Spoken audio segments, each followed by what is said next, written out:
Hey loves, it's Britt, and in this video I wanted to talk about the natal aspect, moon quincunx Uranus, or moon in conjunct to Uranus. And I'm so excited to talk about this aspect because I think that quincunxes to Uranus in the natal chart are just so funny. Like, you guys that have them, you're so weird, and I'm here for it. I love it.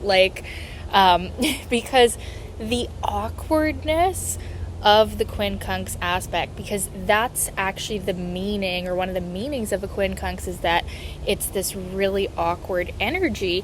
And when you combine that with Uranus, which is also not necessarily an awkward energy, but definitely an eccentric or individualistic, unique energy, right? So when we combine Uranus with the quincunx aspect, it manifests in a very wacky way. So I've done one of these videos. I've done Venus quincunx Uranus.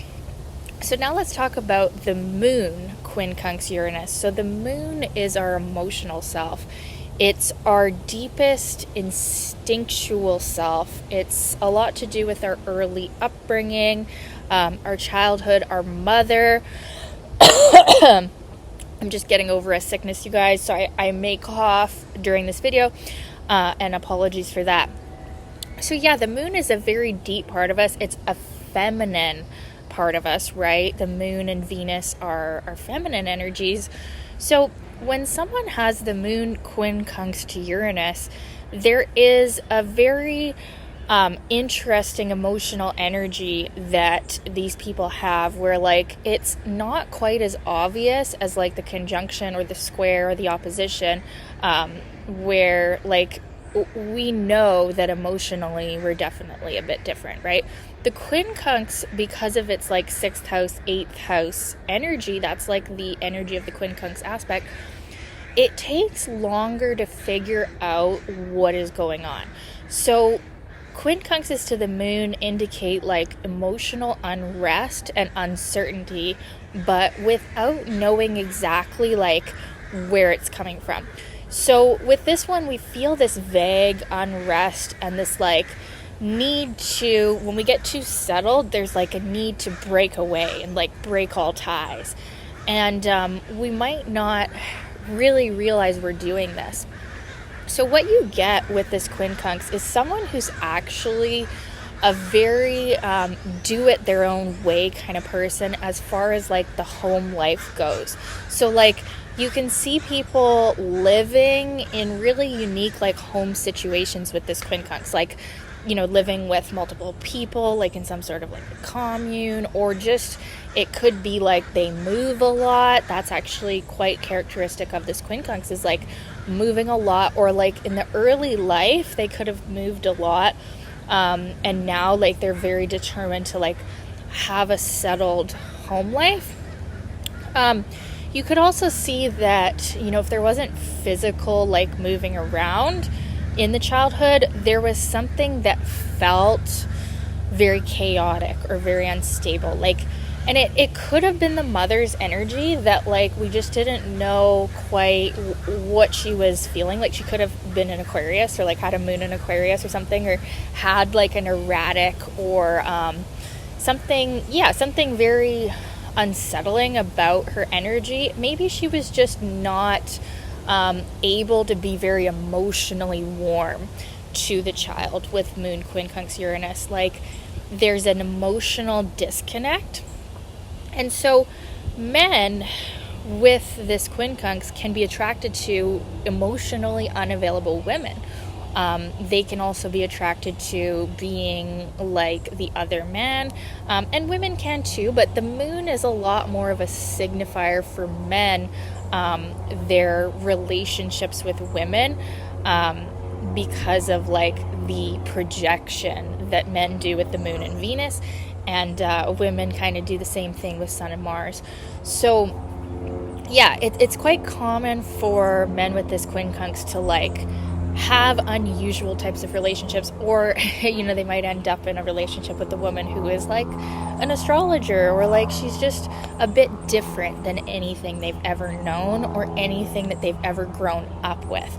So that's a big thing about this quincunx, is like they end up living a life, at least in their home life and, quite likely their relationship too, like their romantic relationships, that are like quite different than what they grew up with. And they should just accept this like right off the bat, because there is a bit of a struggle with the quincunx in like making that conscious. Like they might not realize, oh, why am I attracted to this type, or why am I having to move so much or whatever. But like once this quincunx is conscious, you can make it a lot easier for yourself, because you'll recognize like these fluctuations that you have emotionally, which you're going to have with this quincunx. There's a lot of emotional fluctuations. There's it's actually quite difficult for emotional stability, because it's like as soon as you get to that stable place in your emotional self, it's like something happens, and it'll feel like it's outside of you, quite likely, but something will happen to just like throw a wrench in that, or like throw rocks at it, like, and then it's like you have to move again, or you have to get in a new relationship, or you have to change, your job, or what. Like you also want to look at the houses that Moon and Uranus are ruling, and that's going to give more insight into like what feels like it's constantly like crumbling down. But once you make the unconscious conscious, right, it's no longer going to have to occur in the external, right? Because these external things are manifestations of what is going on internally here, which is like a lot of unsettled energy, a lot of pent up energy, wound up energy.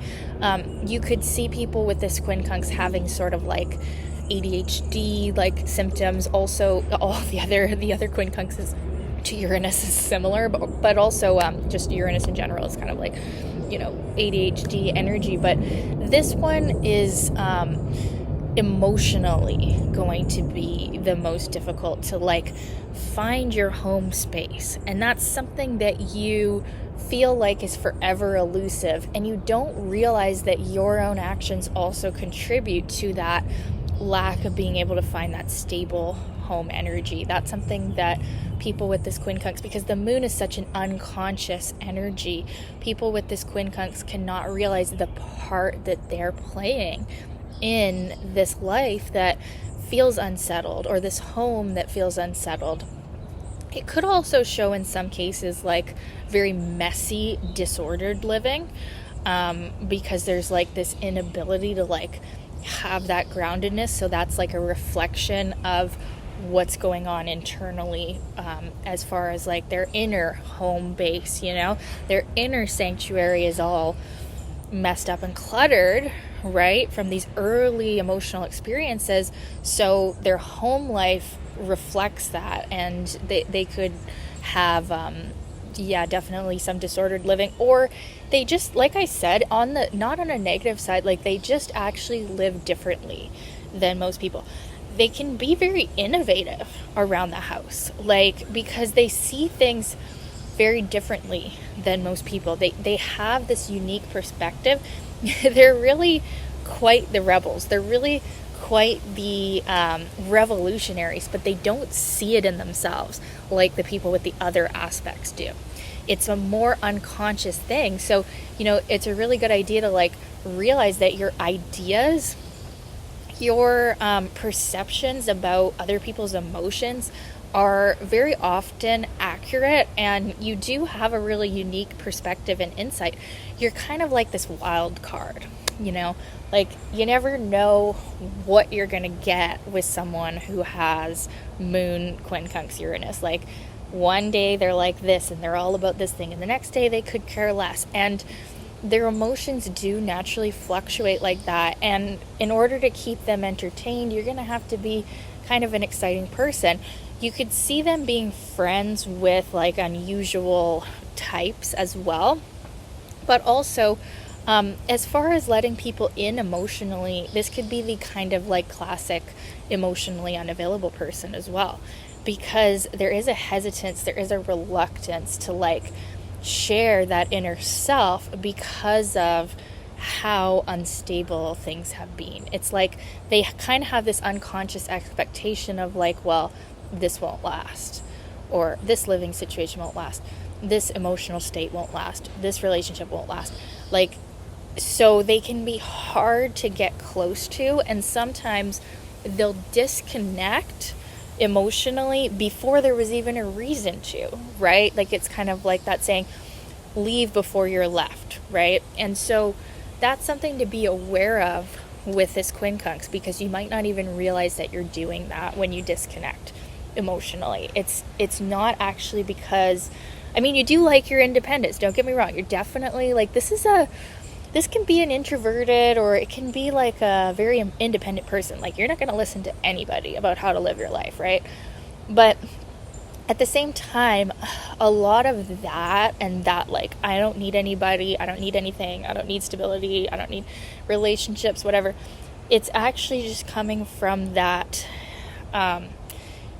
fear of it all being suddenly taken away with that erratic Uranus energy.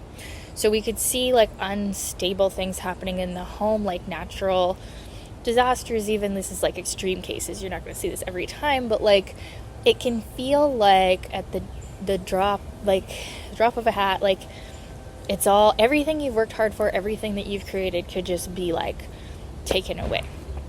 So when you live with that feeling,